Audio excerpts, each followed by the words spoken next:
And good afternoon. This is Shirley with Spirit of Matter. And if you are in any way observing the actual chart of today, this is a Jupiter ruled ascendant with Jupiter in the sixth house. This is a Mercury ruled midheaven with Mercury on the 22nd degree, trining Uranus on the 22nd degree. This is a Saturn day with Saturn in the fourth house, retrograding and opposing Lilith, and Venus hour, Venus in Leo, applying to a conjunct Lilith and oppose Saturn. Mars is on the 22nd degree. It is ruling Rahu, it is ruling the moon, it is ruling Chiron, it is ruling Aries, but it's actually applying to Ketu and is ruled by Venus. And this is before I even begin with the topic of this episode, which is all thing Mars and how does Mars relate, which is very Venus Mars, okay? What would you expect from Mars in a synastry, in a composite, and even in your natal chart? How does Mars relate? Which is very Venus Mars topic, okay? Mars in relations.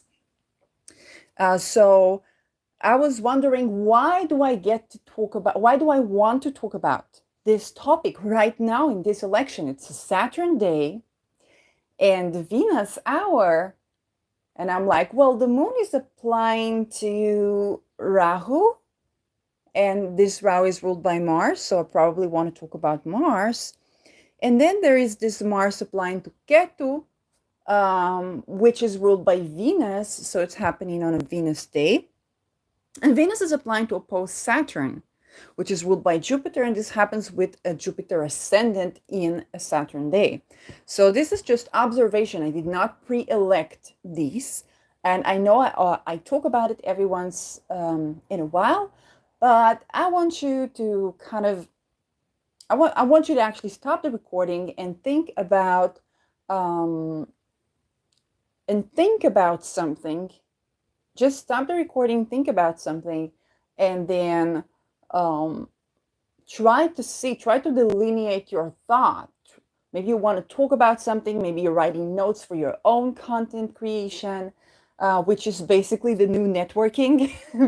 I find out people are less making money by physically shaking hands, which has its pros and cons, and are actually being approached when they make content. So I want you to stop the recording, grab a pen and a paper, and think about an idea that you have, or something you would post a video on, and you can tag me.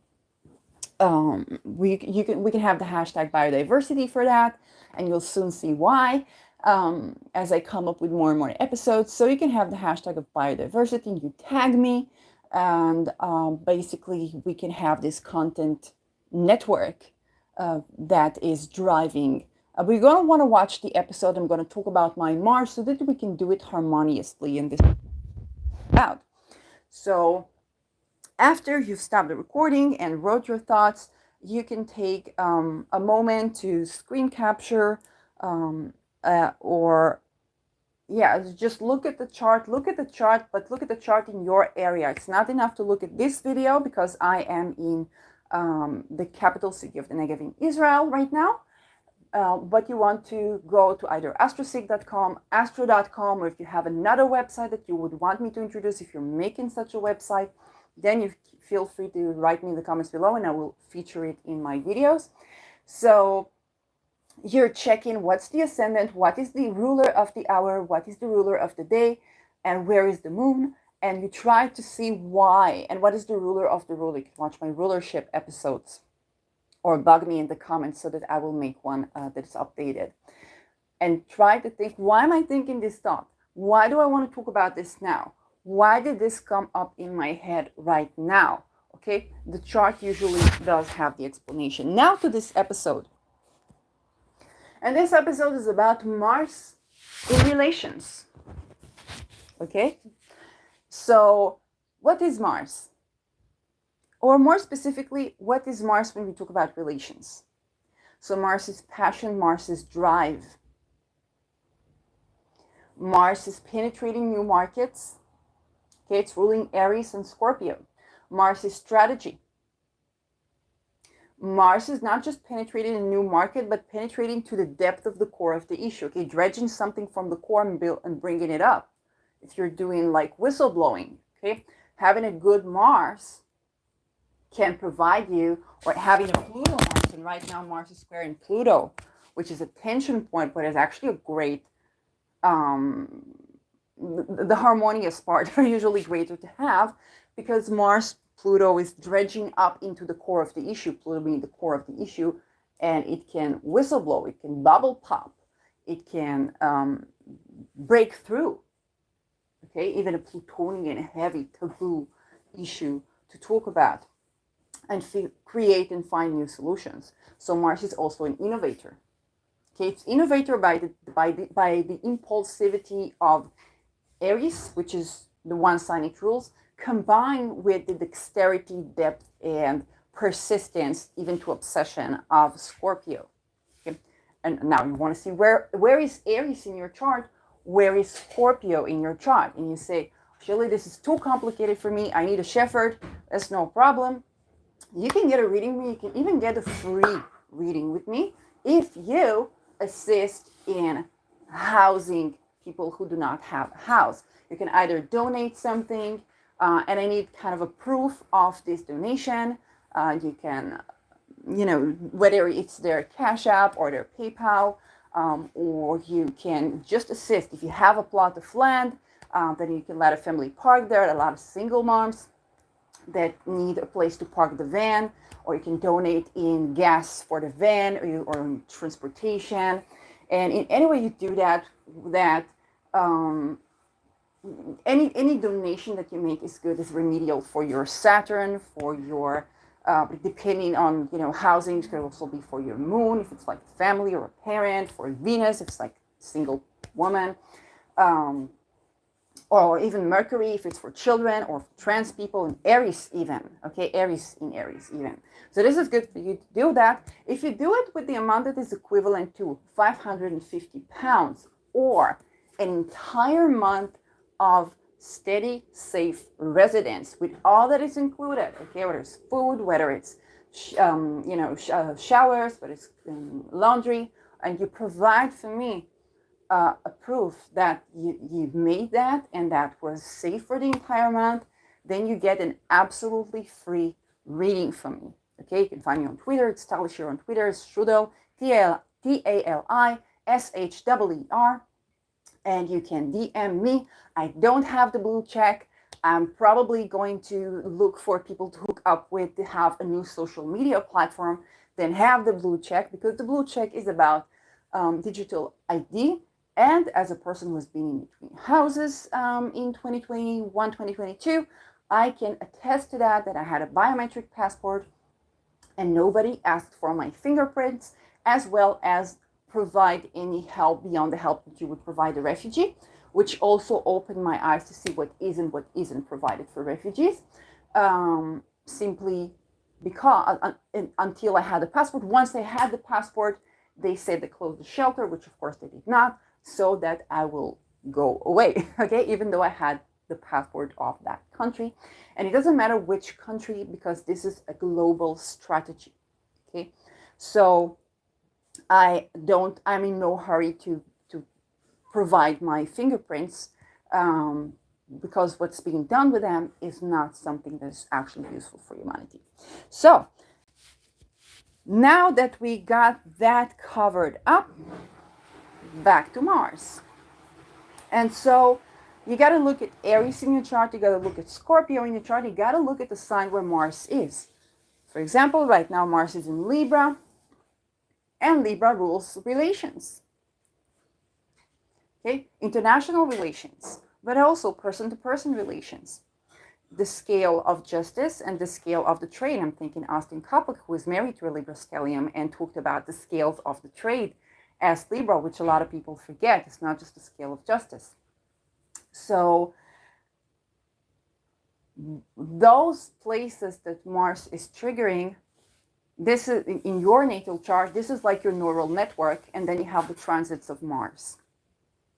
Now, of course, if you're coming to me in a perfected year that is Mars ruled in some way, shape, or form by activating one of these houses that Mars is ruling or that Mars is in, or even the ruler of Mars, okay, even if it's a Venus. Right now, I got to talk about this topic on a Venus hour.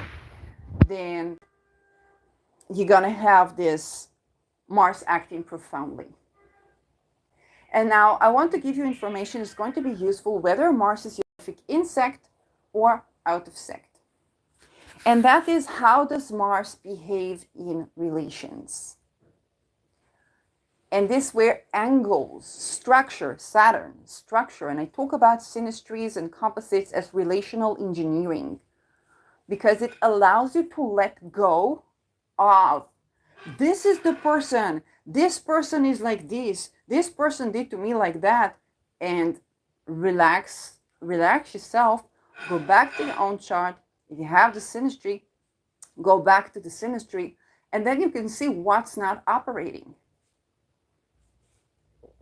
It's a structural problem, not a personal problem, okay?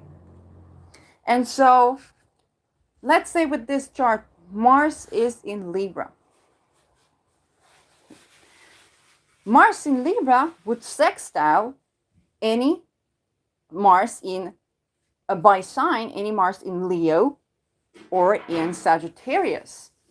Okay, now you want to pay attention to the minor aspects as well. That's the 30-degree aspects versus the 45-degree aspect. The 45-degree aspect is going to be more hard, more manifesting. The 30-degree is going to follow through. So one is the continuation of another. But mainly, okay, this Mars is going to get along, unless it's the 45 degrees aspect, it's going to get along with a Leo Mars or a Sagittarius Mars. It's also going to get along with the air signs, which is a Gemini Mars or an Aquarius Mars. Why? Because they trine this Mars. And so let's say this is the Mars of you with another person. How do our Marses collide or blend? And in general, whenever it is a relation that you're choosing, here's the people, whether it's your spouse, whether it's a bestie, then you're probably gonna opt for the Marses, which is the drives and the passions and the setting of a goal and the going after it, combining well. You don't want to be emasculating each other, simply put. Okay, Mars rules blood circulation as well as the blood flow, as well as that organ which only stands by, blood circulation, which is the penis. And our sexual organs and blah, blah, blah. But the thing is that, this proverb of like penis competition, okay? This is a Mars square Mars, Mars opposing Mars. And so, while the outer planets to inner planets, they tell you why did you come here on an intergenerational level, on a societal level, what did you come to change? Now Pluto is in Saturn sign, so the transformation of structures. Neptune is in Pisces, so surrendering a lot that you think about, the spiritual, and be open to illusion and disillusionment with anything spiritual, including drugs and healing and whatnot. And Uranus in Taurus, which is land, which is assets, which is also human relations. So those will tell you if you have, whether you have an easy connection, whether you have a difficult connection, what is the context. And that can in itself help you to ease out on your game of blame shame of the other person. To reduce conflict. And we are right now, when Mars is ruling Rahu, anything we can do to mitigate conflict is good. Conflict is like, this is where I stand, this is where you stand. Now, how do we meet those needs? Even though they seem to be conflicting, but usually by innovation. And so conflict can stir up innovations. Conflict is not just bad for our life. That being said, excess of conflict, which is Rahu in Mars sign, can bring destructive, destructive results. So any way we can mitigate the conflict around our life and just find to work for a solution can be very helpful. So we're gonna run into people whose Mars is squaring our Mars is opposing our Mars, but usually there's gonna come a little bit of a remedy by a person that's Mars trine our Mars, or trine by sign, or Mars is sextiling. Okay, for the inconjunct, this is also a difficult aspect. Okay, the inconjunct, I take it by Jewel from Truth in Aspect Astrology. When she talked about the inconjunct, she said this is something that you have to sacrifice something in the sake of another. It's like this is like water and oil, they don't blend. So as you can see, you probably want to mitigate those situations as well. So in a synastry, when you want to opt for a double whammy, which is your Mars is harmonizing with their Mars. And then there is how Mars relates to other planets. But the basis is Mars to Mars. Okay, the drive. You drive, if your Marses combine and work harmoniously, think about what Mars represent, okay? The phallus. His was the most sensitive, the most ego-related, the most vulnerable aspects of the body, and you have this energy regardless of whether you have a penis or not. Okay, you could really act like a person in these situations that you would laugh at without actually having a penis. You don't need to have the organ to act dumb or to act innovatively, passionately, having drive, being persistent, and being pervasive where you need to be, but also letting go and severing ties where you need to. So actually, one of the greatest tips that I got about Mars and relationship I got from Ksenia Moore, which talked about our natal Mars and acting our natal Mars. Also, if you are a woman, because if you are embracing your inner Mars, then your relationships are going to have more equity and they're going to be more reliable. You're basically going to have more trust because you own your Mars. You own your Mars, then you don't play blame shame. You don't play people pleasing. You remedy your own Mars, and then you get your drive in the world according to who you are. And then if your Mars is like in Taurus or in Libra, then you're going to have to work with Venus too. She's the ruler. And this is where Mars is in the opposite sign to where it rules, so it's in detriment. Okay. But again, you have people with Mars in Cancer that you say, oh, Mars is Cancer, it is fallen, it is this, it is Jean-Claude Van Damme has Mars in Cancer. Okay? It's not only that he was acting, he was genuinely doing the martial art of the movies. He was both a great dramatic actor and a great martial artist. So, and I know people are always going to, people are always going to have something to say, but you can't argue the fact that he was practicing his art, whether you think he's the greatest or not, doesn't matter. It was not acting like you would expect. This is Mars that is fallen. Okay.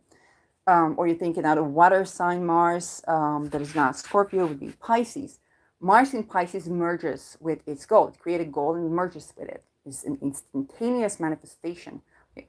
That's a very big strategy. It's very useful.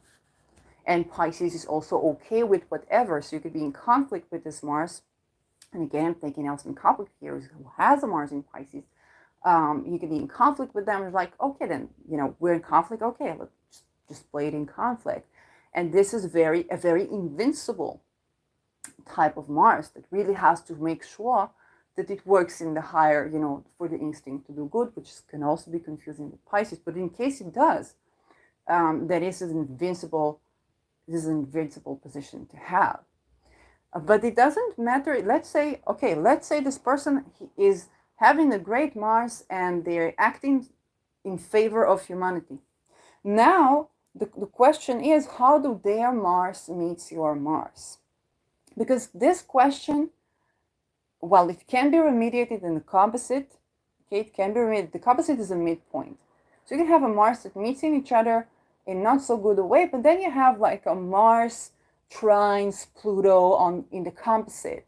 So Pluto is a power of transformation and discussing taboos. So it would be easier for you to discuss those inner working and decide whether you want to separate or you want to transform your thinking about Mars or you want to let it go. But even if you separate, you've already been transformed by the merit of your composite holding a midpoint of Mars. The midpoint of your Mars is the in between your Mars is trine in the in between your Plutos. That means you're going to be transformed in a way that is more facilitated, more easy. You're going to face your fears, but in less of a crisis way and more in like, what you like, that was what you were fearing. Like, come on. And that's a very lovely aspect to have. Even though it's not the easiest, you still face your fears, but when you do, you're so rewarded. It's not happening through crisis necessarily. So this person, and then you say, okay, this person could be a great person. They could be a very good person. They could be acting on the instinct to do good. Especially if they have a dignified Jupiter and their Mars is like trining their Jupiter, then they are acting on the instinct to do good. Because they are primed to it, unless there's something really horrible happening in the chart, and they don't know how to deal with that. So they are acting on the instinct to do good. But let's say that Mars is in Aries. The Mars is in Aries. How does it act with your Mars? Where is your Mars? And let's say you have a Mars in Gemini. The Mars in Gemini can be incredibly impulsive with harsh words. And Mars is sharp things, Mercury is words, so sharp words. You can really bruise a person, be very impulsive and childlike. And not really mean that because Gemini is a light thing, and the Mars is quite bruising. But let's say these two Marses are operating from Aries and Gemini, then albeit this quality, you're going to have the ability to sustain because you get each other's Marses. Aries is not going to take as harshly, Mars in Aries is not going to take a Gemini Mars as harshly as, let's say, I don't know, a Scorpio Mars, which in conjuncts both of them would be making yod with them. Okay. And the Mars in Aquarius is just going to think about like what's good on a mass scale. Let's say the Mars is dignified. What's good on a mass scale? So this person, they would have a trine to this Gemini Mars and say, okay, this person, they might not be the sharpest pencil in the, in the bag when it comes to delivering a message, but what they're trying to do is good. So I can take their words and edit them, and we can access this on a mass scale. So you're just going to have to build in another layer of set of structure in between what this person says and what this person does, so that it can actually reach the goal that this Gemini person is trying to reach. Okay, we add another layer of structure, which is editing, for example. So this is how Marses can get along with each other. And if you've been watching my Peter Arte Fries and Kurt von Hout Synastry episode, which I really enjoyed making, they were having, I think, the Marses, they were having the Mercury sextile. I'm not sure about the Marses. I think they were having the Marses in a good aspect as well. And when you have that, you can be making connections and having a strategy that works together and works effectively, even with people that don't really combine with your values. Because Kurt von Hout was the person Peter Arte Fries was putting in jail and keeping in jail, but also they were forming a friendship that later became a movie and the book. So and so made both of them famous, all the while not compromising the Fries's value of keep that person in jail. Okay. And to keep that person is not, even if they would get the better benefit behind bars, just kind of to keep that person's situation where they're not operating criminally, hopefully. So Mars in harmony with another Mars can mean that even a person that you have in conflict of value, okay, let's say Venus with, you do have an agreement on the strategy. And you do have the ability to work together. Okay? Of course, the values, Venus is going to matter. The values are going to matter. And values can also be a separating factor. But if you separate, it can still mean that you are working together. It's like I have my values, you have your values, and depending on the Mars, of course, we understand the way we operate in the world. We get that. We get each other, and we don't bicker at each other as much as with the hard aspects. Now, what's happening with the hard aspects? We are emasculating each other. And it doesn't matter what's between your legs, it's energy. Okay, it's energy. Now they know what's energy. Okay. And in these situations, if you get the chart of a person, the Mars is going to be around the place where it says you don't have to get even the birth details for that, for either the synastry or the composite. So the Mars is going to be way around the place that it's at. Might not be on the degree, but it's going to be around the place where it's at for various, like for quite a significance. So if you have the day of birth, then you have this Mars. And so it's both good to know. You think like, oh, this person's just a beautiful person. I really like their values. I can really relate to them. They are very intelligent. They're very kind. They're very this, kind of like your love languages get along, your moon sign get along. But their Mars is square my Mars. Okay? That can mean that this person can be a great person, but you're going to emasculate each other. Okay? So it's going to be, for some people that works, but you want to know that, because if you know that, you understand that there's going to be something that's always going to bicker at each other's energy, even when you are actually sharing the same values. And you can think about, where is this coming from? Where is this coming from? We believe similar things, we share the same values, but whenever we come to act on these values, try to bicker at each other, it's like, where is this coming from? Your Mars is not operating correctly. Okay? And if it's not remediated in the composite, then you can try to work with magic and see if you can, I don't know, get yourself a Mars talisman that is dignified and try to work with that. But still, at least you know where this is coming from. You know that if we don't manage to remedy that aspect, and it's a very bickering aspect. It's an aspect where your drives get at each other's or at conflict with each other. And this is energy. Okay? It's not necessarily your worldview and your beliefs. It's not necessarily your values. It's not necessarily your egos. Okay? Which is the sun, which is another aspect. And if you don't have the sun operating well, it can feel like it's difficult to shine together, and you have to find, a better situation for you, or to find a way to remedy that. And that's just something that can basically, put on halt any attempt to have intimacy together.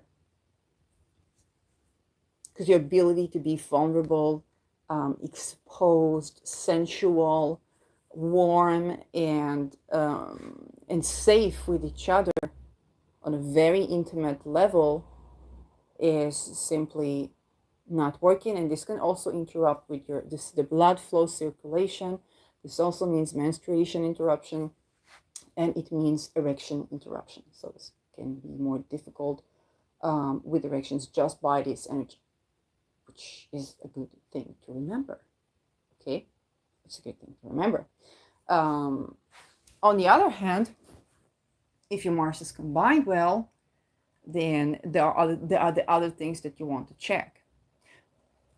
But when your Mars is combined well, it's going to be easier to to set goals. And even if you have different goals, okay, with a sextile, I take it from Jewel in Truth in Aspect Astrology. She talks about the difference between the sextile and the trine.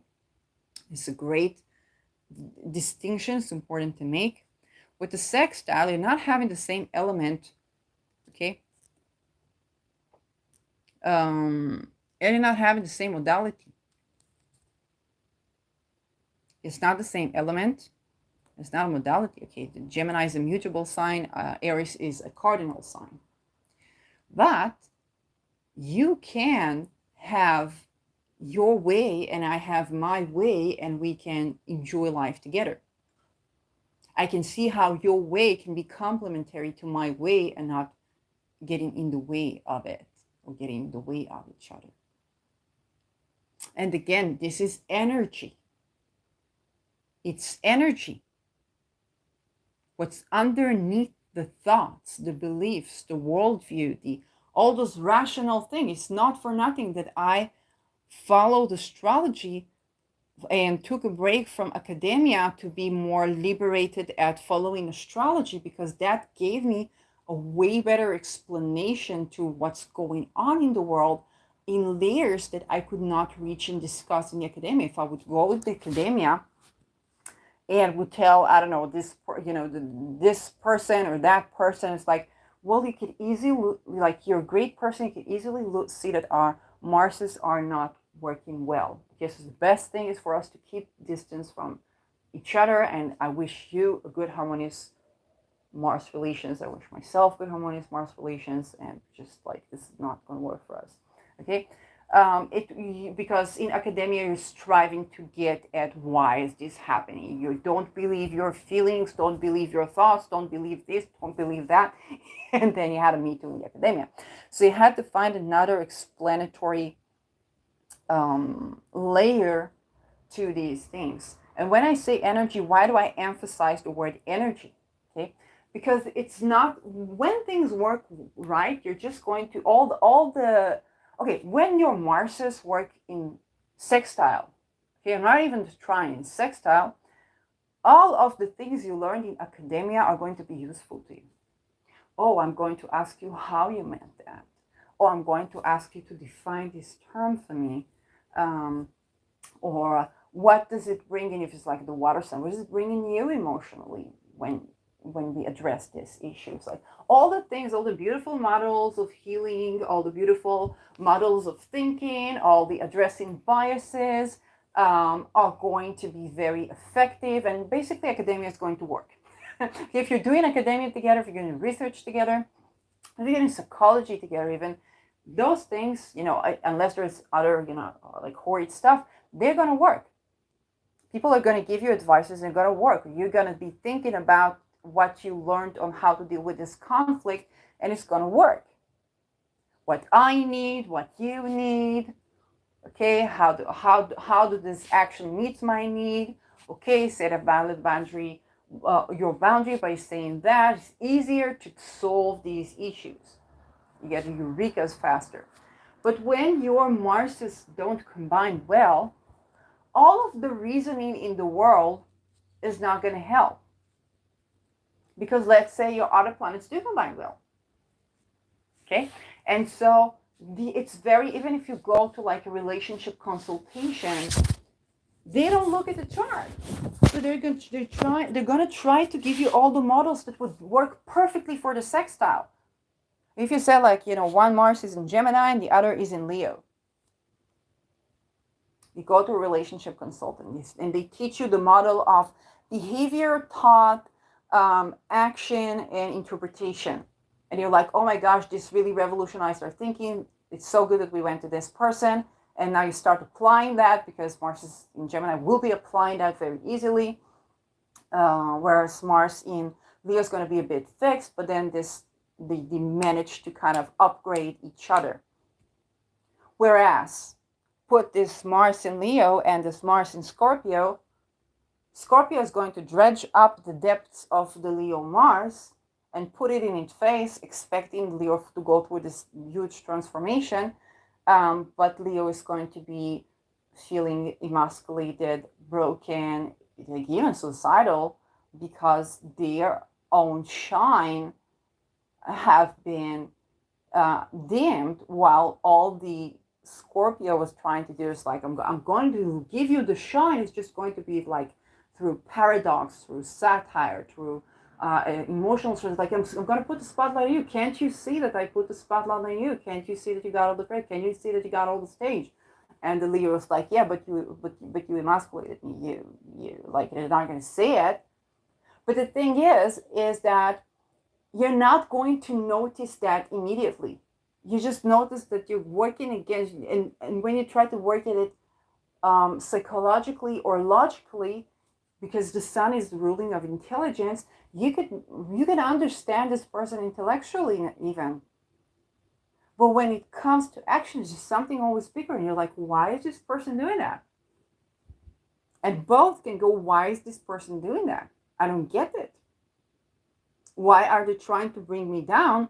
Well, the other person's like, I wasn't trying to bring you down. I wasn't trying to bring you down. Can you see how, I said that and said that. And for the Scorpios, you're like, can't you see I exposed your butthole so that you can fix it? Well, the Leo is going to be like, oh, can't you see that, it's just like, I tend to be bossy. Like sometimes I would, say something I didn't mean to, or do something that's like, it's just playful, and like, but I still want to be friends. Like, you're welcome, And Scorpio's like, really? You're hurting my sexual energy by bringing me down while I'm addressing your sexual problems so that you can function better, more effectively in the world and shine bigger? You're trying to make me ineffective by being sexually emasculated? How is that contributing to my shine? This is like, even with the depth of the, I took this sign for a reason, because Leo is intelligence, it's the sun, and Scorpio is like the depth of the well, it's dredging it up. It's kind of like, Scorpio is the sign that's going to sniff at your butthole. It's kind of like, you've been eating that, and that. If you change that, you're going to have a way more smelling butthole. You're like, did you just sniff my butthole? Okay. While Leo is going to try to think what is the greatest contribution that they can make for your life, because they want to be like a paternal figure to you, and they want to keep you in their kingdom. Okay, but you are a part of their kingdom. You're going to be very kind to you, but you're a part of their kingdom. This is just what the Scorpio can't stand. You got to see me eye to eye. Okay, and so we will both agree that an eye for an eye makes the world go blind. They will both agree that working things together eventually is going to, to make the kingdom shine. They will both agree that addressing sexuality and allowing ourselves to the joy of sensuality is something that's very good for our well-being. We don't want to be, sexually repressing themselves. Okay. But when they come to have sex, it's going to be like a penis competition, even if it's a boy and girl, or woman and man, cisgender or not. It's going to be like a penis competition rather than a harmonious cooperation. It's energy. We agree about these things, or they're going to have a sudden disagreement about something. It's like, why do we even really disagree about this? Or do we just come to disagree about this when we talk? Okay, if it's like a Gemini, it's about agreement, disagreement, and Virgo. Both are very intelligent, both are Mercury ruled, but they square each other. It's a different Mercury. While Gemini is just playing the devil's advocate, Virgo is kind of like being nitpicky on the details, and then you got to nitpicky on the details and play the devil's advocate for the nitpicking details. And that can be a very interesting room to be around if you're looking for a good satire. Yeah, but it's going to play itself out. It's just not going to even be a joke. So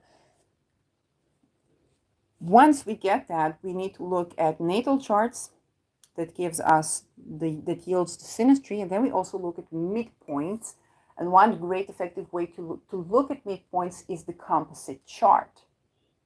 Because the composite chart is what happens when your energies blend. And so composite chart, to have the midpoint of your Marses meeting favorably with other planets, can tell us what is the planet, what is the entity that is going to facilitate in remediating that, if it is at all possible.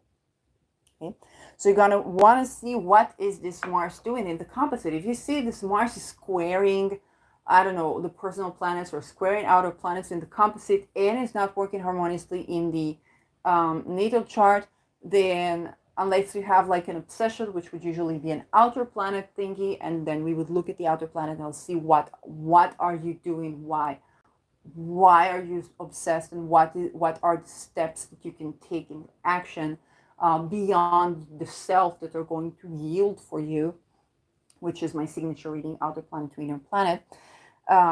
Then you're going to see that this is not a remediable Mars. You can be great people, you can have great attraction to each other, but when you come to implement that, it's going to be more frustrating than actually fruitful. And it's going to be difficult to yield, okay?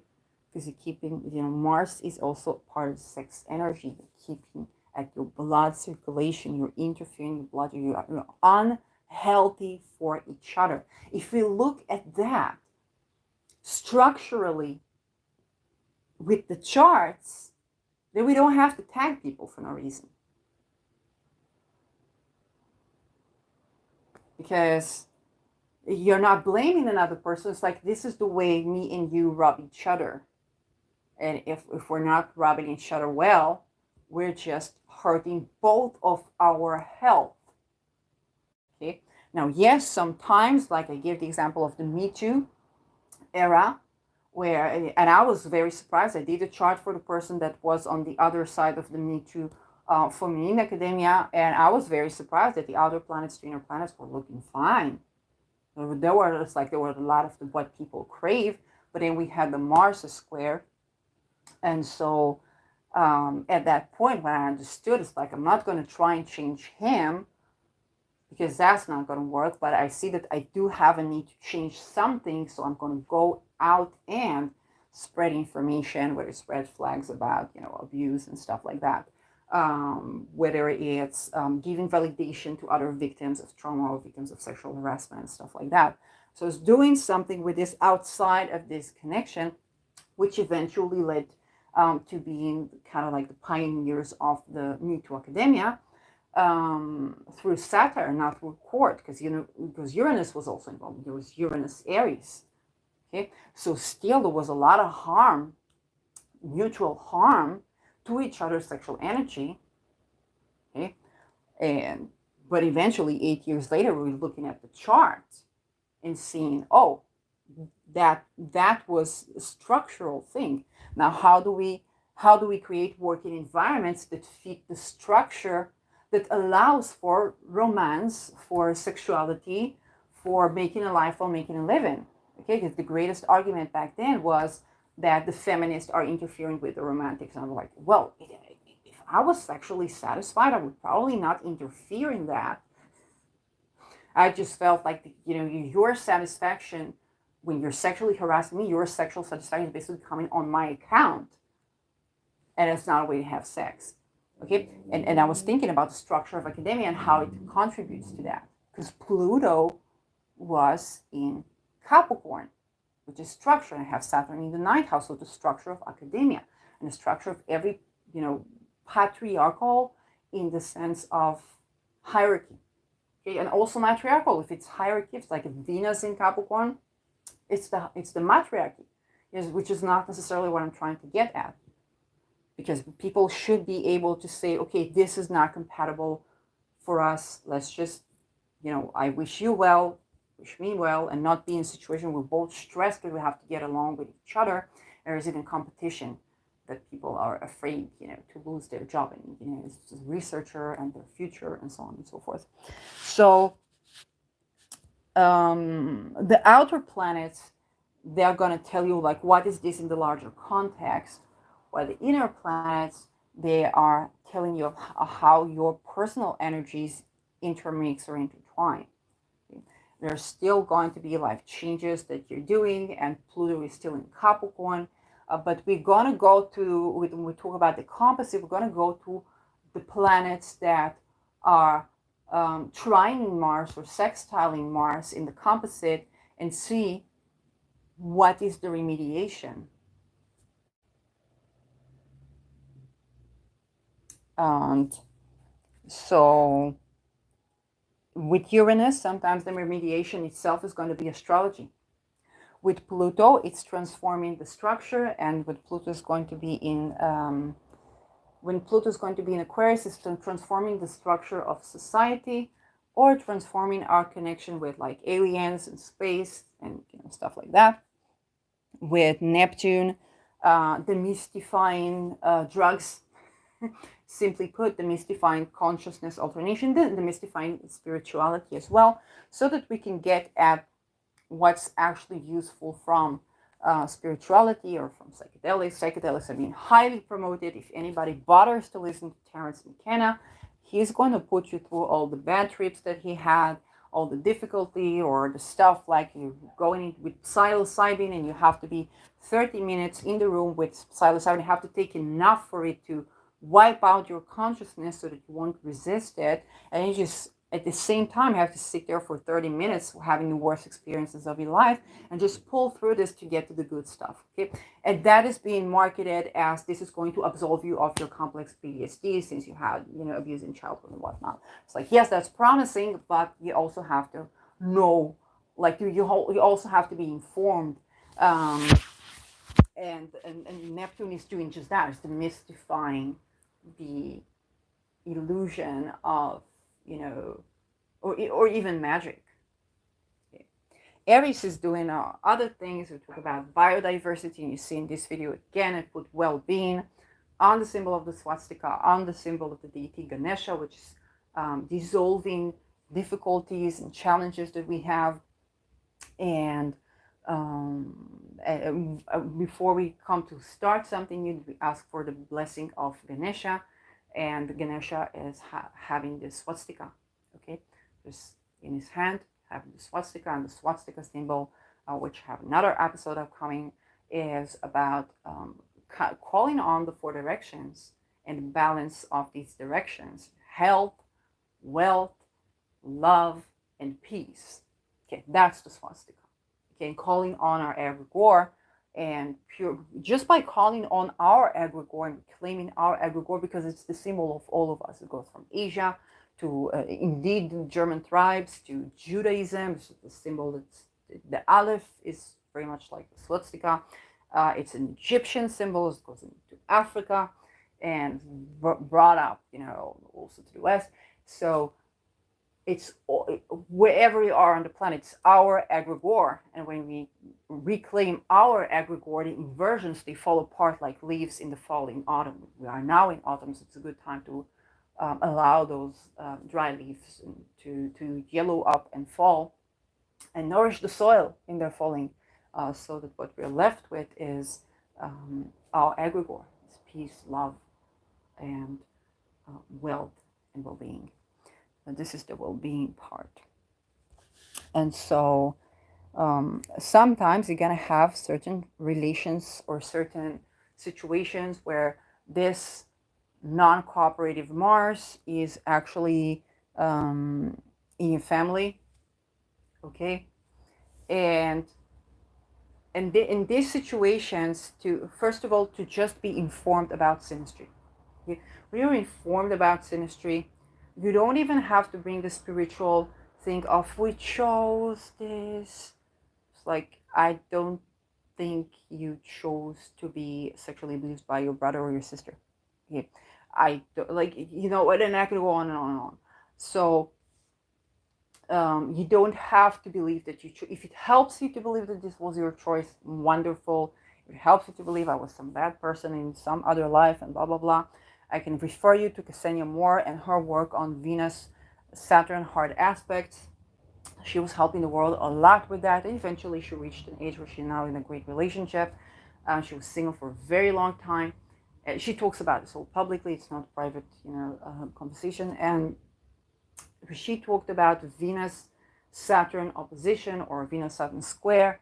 What she said is that she looked into past life regression, and it was actually not that these, let's say, women that have this aspect were mean or cruel, but that they were actually a victim, and now this Saturn is coming up to block relationships for them so that they can grow, learn to love themselves. And as they learn to love themselves, it can take years of recovery. They do enter satisfying relationships.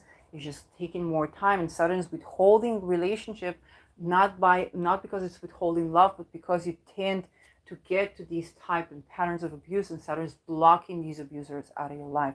They're not going to get away with you. They're not going to have their way with you. They need to heal in themselves. So Saturn is creating this separation. Okay?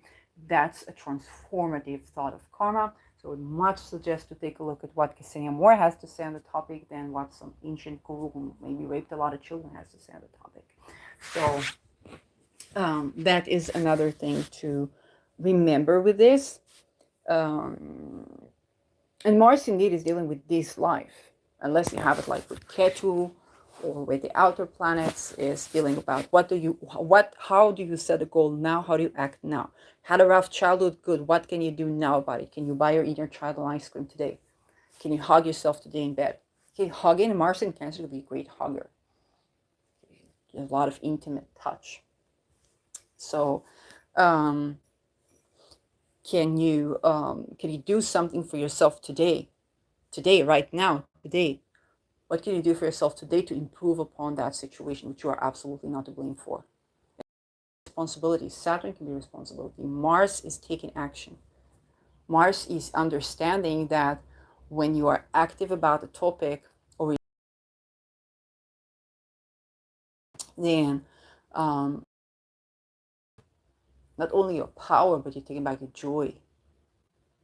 Your joy of life is also Mars. Is your blood circulation, literally and simply put. And so for some of us, it's going to be in the family. And just by understanding, just by having this consciousness that this is the way our Marses operate, it doesn't have to matter why. If it matters why, you're going to be probing and asking, you're going to be finding your own answers. But then the question is, what do we do about this? First of all, we understand that this is a conflict that is in the energy. Okay? The person is not to blame. Okay? It's the way our energies meet.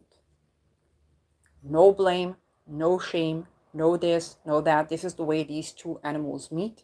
Now, what do we do to, first of all, have people in our life whose Mars is, it even set intention, manifest. Right now, the moon is decreasing, but as the moon increases, manifest to have people whose Mars is sextile and trining yours. And so let's say you don't really get along with this family member, but you can limit your encounters.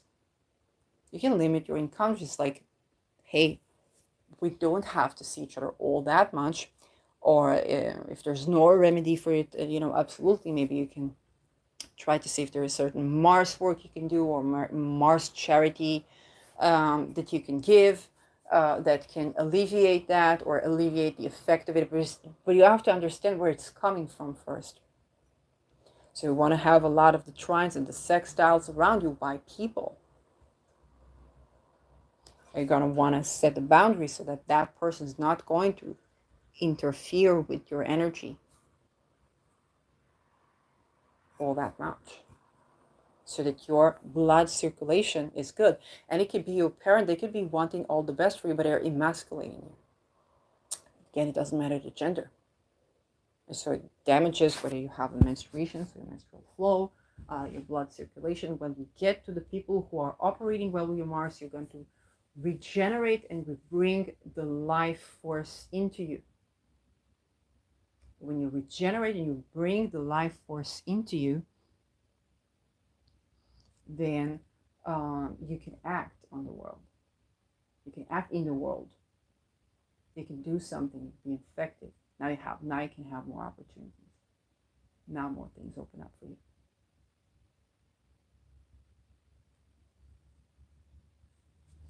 So sometimes, the people that you don't choose to be around, but you opt for the Marses that operate well to create, and even to create a way out of the situation. But instead of leaning on to that person whose energy is emasculating you and you're emasculating them, but there's some sort of dependency because of how you have a connection, it's a Mars to Mars, you go for where it perhaps doesn't bring you that friction, okay? Doesn't bring that friction. It can be transformation, especially if you have a Mars in Scorpio, which I have. Then you can opt for a certain friction because you want to be transformed. You can be transformed by tenderness and not necessarily by conflict. And so when you opt for this, you actually opt for this, it comes into your life. And all these people whose Mars is operating better with you, they can have a better understanding of each other, understand what are they getting at in their life. And sometimes this Mars is operating well can even breach patterns of belief. Okay, I've had people whose Mars was squaring mine, and when I talk about our intelligences or even our belief system, would probably be quite a lot closer than what they seem to be when they would try to convince me of their opinion vehemently. And I was like, wait, just I might not agree with you on this. Doesn't mean that you're not part of us. Why I found that the people whose Mars was sextiling or trining mine, and even though they might have other ideas that are completely different and some are even opposite than mine, I would, literally something even opposite than mine, I would say, okay, I understand how your worldview contributes to your being a better person. For me, I have this worldview which contributes for me to being a better person. I'm not unable to be taught, but I tried your worldview and it's not really working for me, for my energy flow, my blood flow, and for my drive. And because we don't have the Marses kind of, bickering, then we could be okay with having another worldview. You have your worldview, which is even opposite to mine, but I can see how it's serving you. I can see how it makes you a better person for as long as it does. To me, if I try that worldview on, and I talked about the Indian notion of karma, if you give me the idea that something bad happened to me in life because of something bad I did in the past life, immediately I'm going to say to you, I don't think that there is any meaning in, for example, the doctor that tried to kidnap me when I was 9 years old, visiting my grandmother at a hospital, and do who knows what. I don't think that I would want him to face this situation as a child in a future incarnation. I don't think that that's useful, and it's not useful to me. But on the other hand, when I hear Ksenia Moore talking about past incarnations, how Saturn could be holding back something until you are ready to value yourself and love yourself enough to be drawing into you relationships that are actually nourishing and supportive of you. And would have the Saturn trine your Venus, for example, or Saturn sextile your Venus. Yeah, we've got to look at the Marses as well. So when these Marses are operating correctly, there's no problems. Like, your worldview is excellent for you. If I tried it on me, I would die. Okay, we can understand each other. The worldview can be opposite. We can understand each other. We can shape our spaces, and we can shape our teachings, and we can shape our structures so that we can operate together on opposite worldviews. Okay, and that goes to the energy of, like, if we're just thinking of ourselves as two penises in the world, would these penises be in competition, or would it be working together for something, or would it be one goes this way, one goes that way, but it kind of meet each other and kind of like, hey, how's it doing by yours? It's like, yeah, or we're having this shamanic ceremony to go through all the life in which we have been perpetrators and clarify our aura, and I feel much better now with this person that bumped me in the road, and I don't no longer want to kill them. I'm like, whoa, great. I'm just having this, shamanic ceremony with the person who told me that I have been this victim for all these many years, and now I'm learning to value myself, and I only attract good into my life, and I no longer think that I'm to blame in anything for that I've been in past life, or it doesn't even matter what past life is. Okay, good, let's meet for coffee. Okay. Let's find about each other's point of view. And Marses allow that. It's underlying, it's the passage. If you think about Jupiter as the seam and the seed, or the seed of consciousness, or the focus, or what goes through Mars. Mars is the tunnel through which it goes. Okay? If you think about your blood circulation, it's the essence of what's going through your body as well. So if that, if your pipe works well with my pipe, we can have an ecosystem. If your pipe causes rust in my pipe and my pipe causes rust in your pipe, we're destructive to each other. And there's a reason why I'm repeating that over and over and over and over and over again, because when you get that this is your health, this is your blood flow, this is your sexuality, this is your chi, there are a lot of issues that can be resolved by just tending to where I can grow life and be surrounded by that and setting that intention. So whether it's the Me Too, or it's incidents of like sexual harassment, or even for sexual harassment, there are people who have tremendous age gap between them and they get along fine. And there are people who are the same age and they just don't get along. There are people who are bosses. This boss was sleeping with the secretary and they had a great affair, and it never came into marriage, and nobody has a problem with that. She's married, he's married, they're having an affair, she's underneath him, she's younger or older than him in 20 years, they're having a good time. What do all these feminists do? Okay? And then there are these people where it's, my Mars meets your Mars in that way. And you try to think, is it the power gap? Is it the structure? Is it the this? Is it the that? Okay, we probably can change all of this, but it's kind of like, well, all things well, even in a perfect universe, my pipe meets your pipe in a way that makes both our pipes rusty. So let's separate. Okay, let's be in a situation where even if we have to meet or deal with each other, the friction is so minute because we're so far away from each other, we're so surrounded with harmony, that none of us is suffering due to that, because we both deserve to live well and to live good. So this is what rethinking Mars can do for you. And you see Mars here on the 22nd degree. You think about a murder of the soul. Okay, the R word can be an issue of colliding Marses. And the R word is not necessarily what we think it is sometimes a sense of emasculation is genuinely lethal to your energies. You could say one thing that is bickering and one thing, and then with Marses that operate just like Mars in Gemini and Mars in Aries, they would banter at each other and people would think you have tremendous relationship problems, but no, it would just only turn you on, it would have great sex, there's no problem. And some other couple would have the exact same thing, but they would be destructed, their life energy would become infertile because of that. And now when we have this grand new vision, this grand new way to understand why do we need a structure that allows us to say yes, no, and maybe with ease, why is facilitating this structure not harming the couples that have an age gap, or they have, I don't know, financial gap, or they have whatnot? Why is it not harming anyone? It's actually just facilitating more life. And not only is that doing that, but it's also facilitating that we can have more diversity, we can have more space, and be able to say yes, no, and maybe to each other with ease, and be able to move around. Because if we're less centralized, we're able to move around in a way that facilitates blood circulation. We don't have to run into this, tough times. And when we have this awareness, then we have it even from a young age. This is the power of astrology.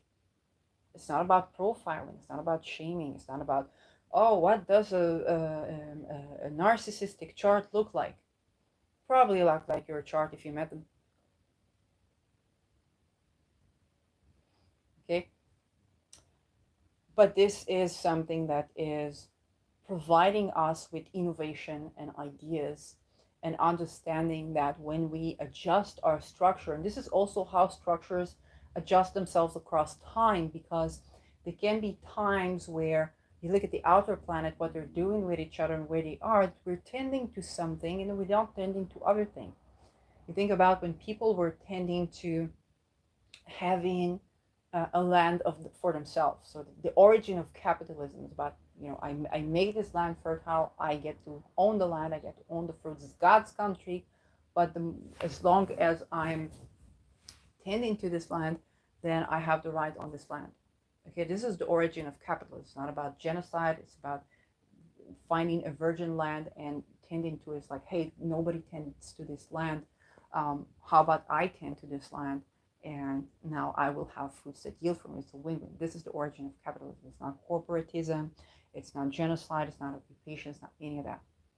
It's bringing life and finding these new places, as well as understanding that the people who tend to the land, they are the people to whom the land belongs. They know the land best. They know what the land needs, and so it is better for the ecosystem for them to have rights over the land, as long as they're not oppressive towards others, which the United States did, which was slavery. But that's the origin of capitalism. It has its pros and cons. What if a person can't work? Okay, every approach has some sort of charity, but then you'll have to see that it's effective, because if it's not effective, you're going to have a natural disaster. You're going to have things that are common. You're going to have famine. You're going to have pollution. You're going to have these things because you're not being inclusive. So, and then you have willing consent, and willing consent controls overpopulation. Okay. It also controls underpopulation. And people are worried that the world is being depopulated. Okay, nobody would give you a lot of poisons, whether it's in the water, it's in your food or whatnot. Nobody would bother to poison you that much if they were afraid that you're going to not bring enough children. It's mostly about them wanting to depopulate because they're afraid of overpopulation. But nobody tell you otherwise. Growth is exponential. Willing consent, good quality of life, wanting more in life, in a way that's actually healthy, is actually nourishing, is a great balancing factor to this. And then you have life that's more associated with discovering new places. Where is a forest not yet growing? I can grow a forest there. Where do people still need my help? What people are growing old and want to sell their business? Okay, and I can go on and continue this business because their family is wanting to do other things. There are a lot of opportunities waiting for us when we do ask for more in life. And so this is something that I really want to emphasize, and I really want to bring. Really want to promote well-being, biodiversity, reclaiming our agribore, reclaiming our swastika. Okay? Eugenics is not actually beneficial. The worry for overpopulation is not anywhere near as terrible as what people make it to be.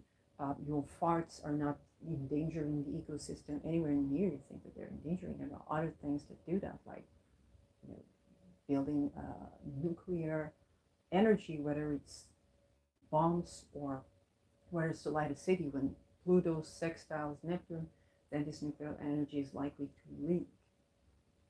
It have natural disasters just by that merit. And we know we have other stuff going on.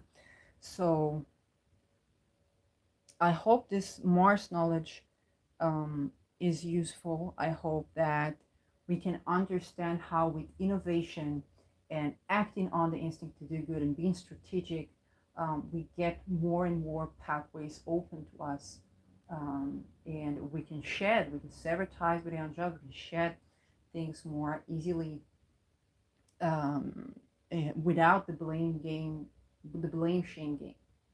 Okay, and again, it's not about judging yourself if you're being caught into this, emotional turmoil, but about break through to the 22 catch of The blame is moving to this side, the blame is moving to that side. We've all succumbed to it at some point, but the point is to break through and understand that we can always surround ourselves with more harmonious energies. Even if the energies in our chart are difficult, we can surround ourselves with more harmonious energies. We can set our mind to it, we can set intention to it, and that would be facilitated even with difficult charts.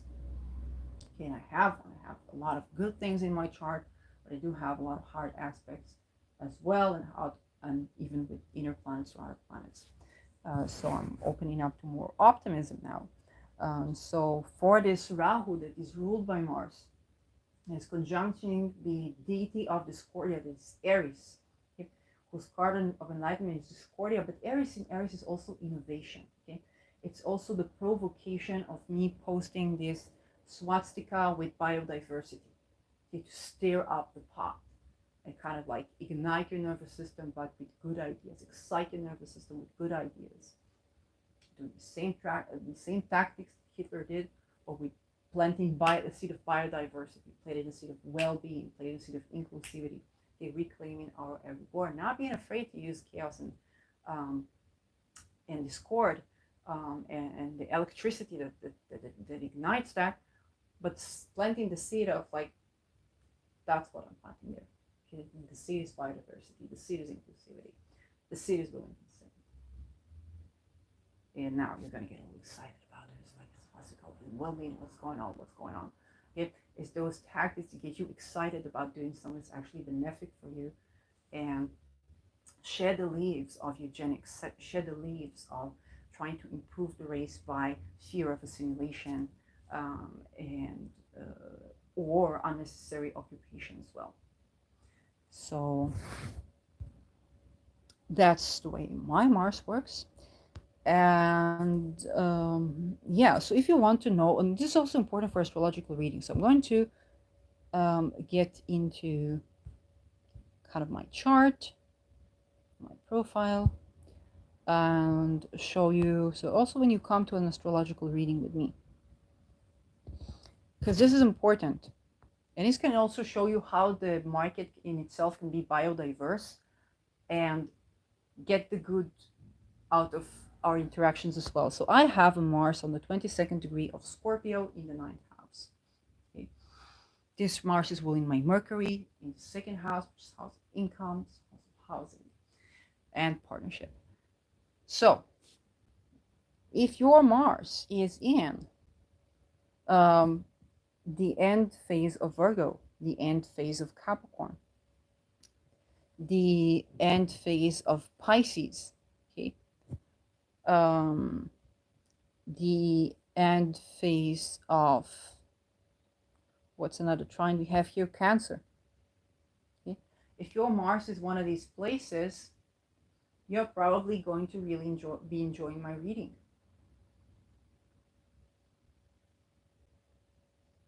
You're probably going to get the best, like what the strategy that I have to give you, or I will be able to identify your strategy and what works for you.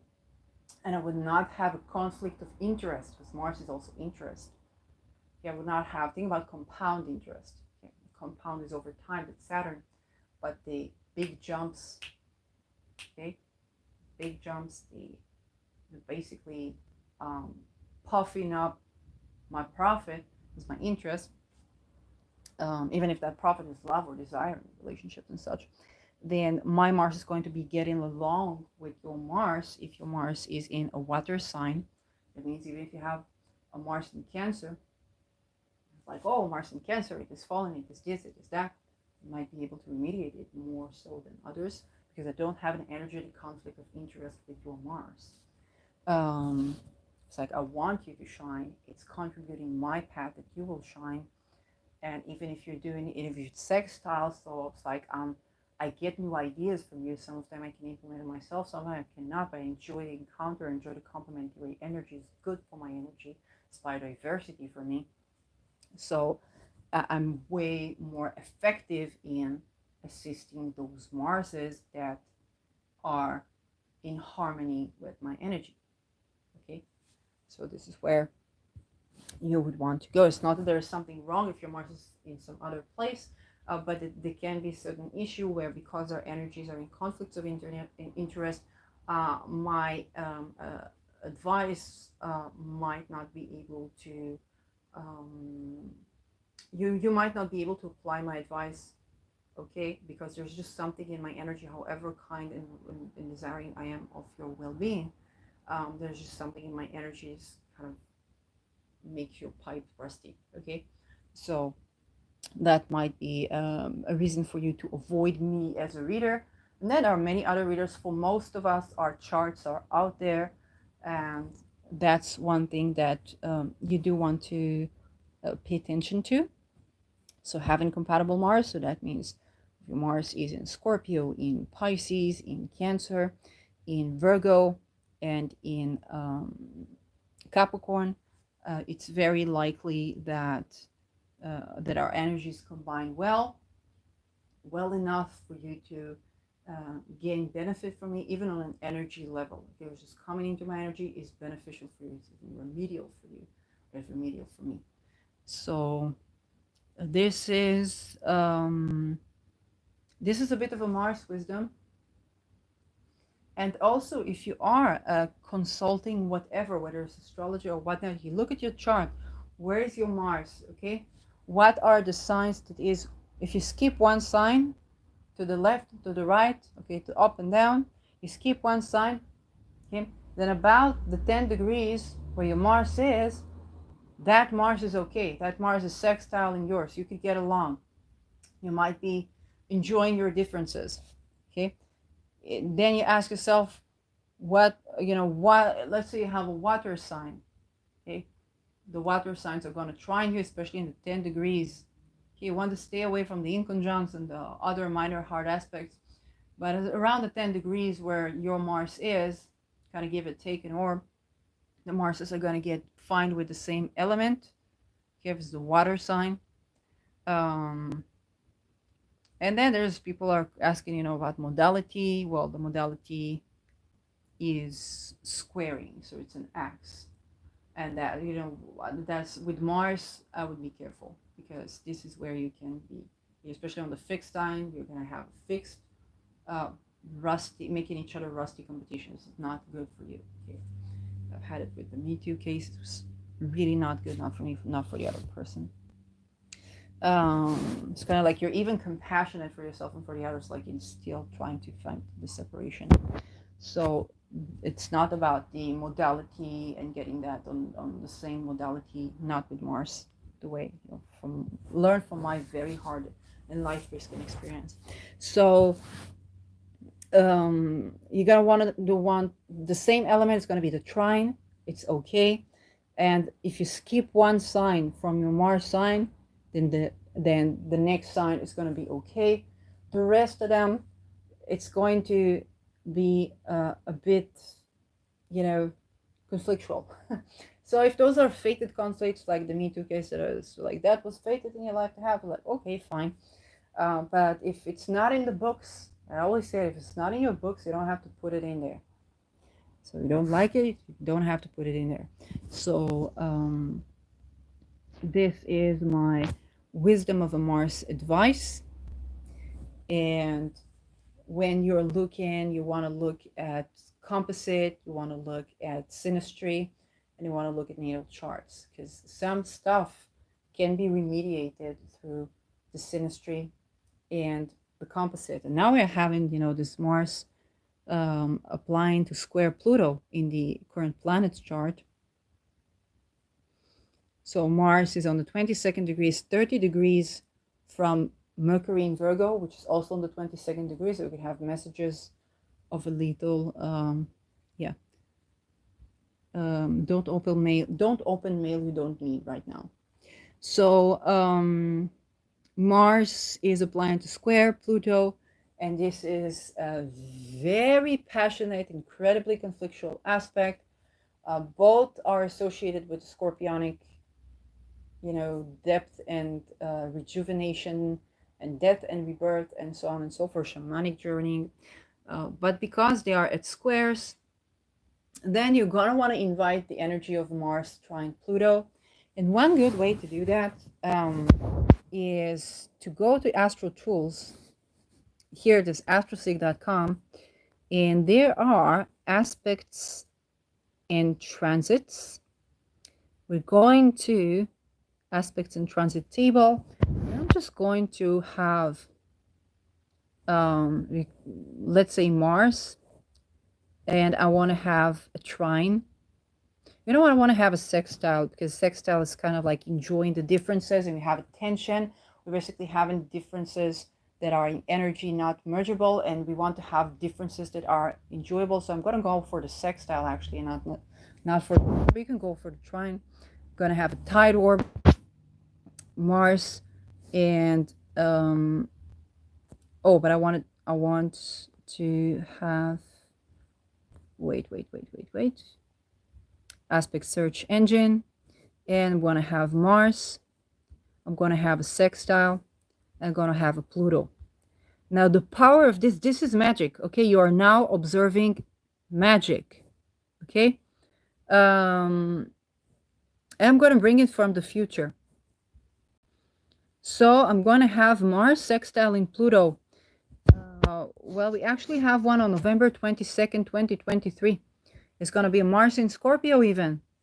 Trine in Pluto. So we're going to have an aspect from the future. We're bringing in the future. Or just by the power of this chart. Okay. It's going to be a Mars sextile Pluto. Pluto is going to be in Capricorn. Direct. Okay. Now I'm going to hold on to this chart. I'm going to hold on to this aspect. I'm going to go even farther. I'm going to delineate this aspect because I'm bringing the energy of what I'm talking about, right? It doesn't mean that we don't want to talk about taboo stuff. We want to dissolve the energy. We don't want to not talk about this, but then we're bringing it up to transform it. This is what we do. So while we are having the square right now, we are heading for the sextile. Mars is heading towards the closing sextile with Pluto. This is the synodic cycle of Mars and Pluto. And Mars is going to be Cazimi the Sun. Okay, Mars is going to be just 1 degree from Cazimi's Sun. Here. Oh, what a beautiful. It's going to be dignified. It's going to be in Scorpio. So we're going to be strategic. We're going to be informed. We're going to be unbiased and unabashed by society standards that are no longer serving for our internal truth or our internal moral, or what keeps our pipes from being rusty, or what rejuvenates our rusty pipes. Basically, if our pipes being rusty, this is where they get rejuvenated. Okay? So we're going to have this Mars 1 degree away from the sun. It's Cazimi. It's such a beautiful aspect. And let's bring in from that aspect. Let's think. Let's go with that aspect in our head right now. Think about the future. In the very near future, it's just November 22nd. Sun is going to be on the 29th degree of Scorpio. Mars is going to be right near it, and they both are going to sextile Pluto. So Sun is going to be sextile in Pluto as well. We're going to be able to shed light on the deepest, darkest stuff that we have with religion, corporation, hierarchy, stocks, even forestry, because, you know, Saturn's agriculture and mountains and all of that. With relative ease. It's going to be easier to expose, to shed light on these things. The plutocracy and the people who are coming from this kind of like scorpionic light shedding on taboos are going to actually meet each other halfway with relative ease. They're going to want to talk to you. They're going to want to reveal stuff and secrets to you. They're going to want to reveal strategies to you and how to get ahead, how to think for the future, for the generation. You got to meet the people within the plutocracy that are actually useful for you. Isn't it lovely? Isn't it joyous?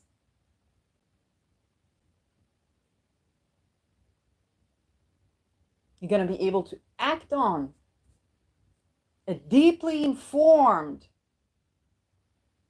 mission. That's actually favorable because this is going to happen in the phase of Scorpio that is ruled by Jupiter. So you're going to act on the instinct to do good. Oh, let's walk with this energy. Let's walk with this energy. Let's bring it from the future. We're bringing it from the future right now. Let's walk in the world and surround ourselves with this. And this is magic. This is magic. You're going to make relation with this aspect. You're going to call in this aspect. You can easily do it. It's astrosec.com. You put it, you have the aspect research. You're going to do it. And you're going to bring it from the future. And as you're thinking about this aspect, you're delineating this aspect, you're focusing on this aspect, you're already connecting with the future, with what the future holds for you. You already planted that seed. There's a closure cycle here. There's closure cycle for this Mars. Things are going to go well. The conflicts that you're dealing with right now, what seems impossible, what seems terrifying, what seems like there's going to always be tension between your actions and your drive and your passion and the plutocracy, is going to go well. What you're afraid of right now is going to be resolved fantastically with ease. It's going to be resolved all in the bright side. Isn't that lovely to know that? Isn't it lovely to walk with this energy? Because this is where it's leading to. It's this point. And what you're seeing right now is magic. It's simple. Okay, I didn't cast a circle. I didn't invite spirit. I did. Because I'm delineated, it's the divine spirit. But it's nothing of the, the rituals that you see. All of them are great. They're lovely. They're amazing. That being said, if you're on the road, all you have is a cell phone with you. See this coming up. Or there's this Mars applying to square Pluto. I know I'm going to print screen even as I'm speaking with you. And I'm going to keep it. You can, stop the recording, print the screen, and ask for this energy to give you good things, to give you good energy. You can blend with this energy. It's a good energy.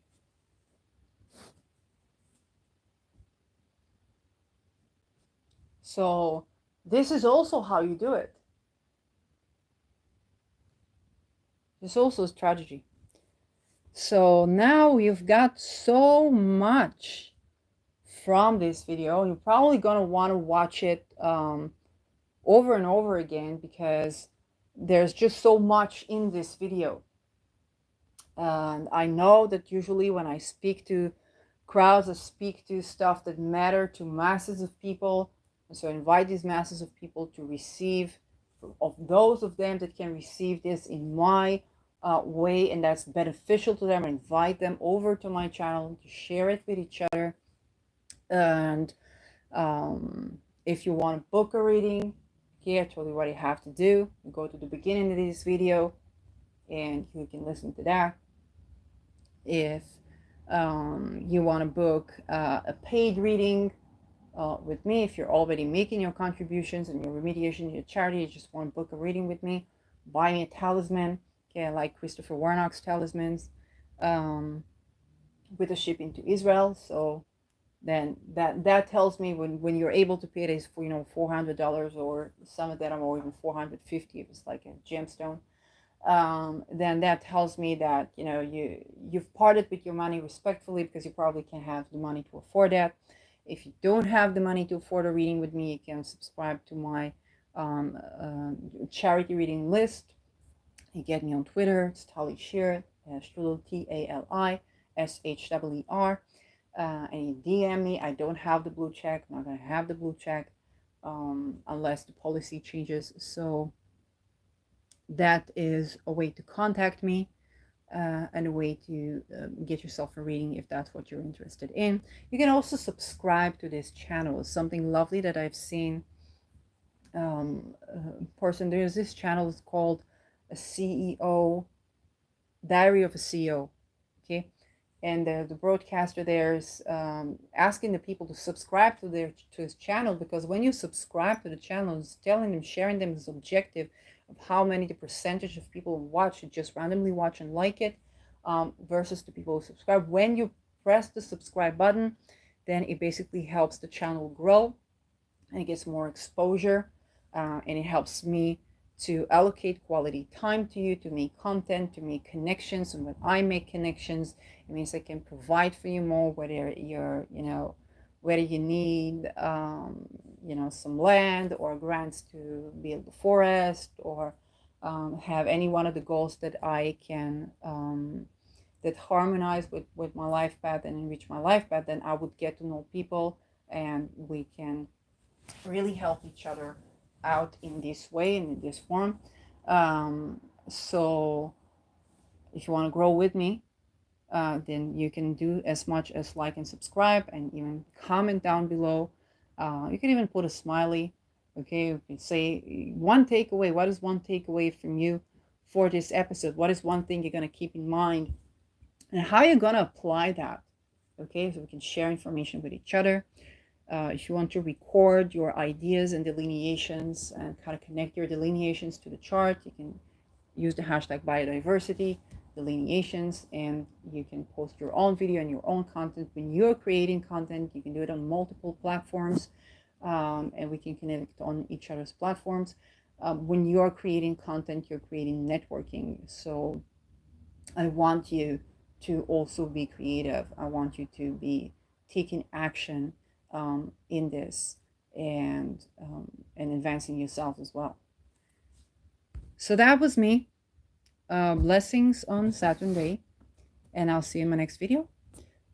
So bye-bye.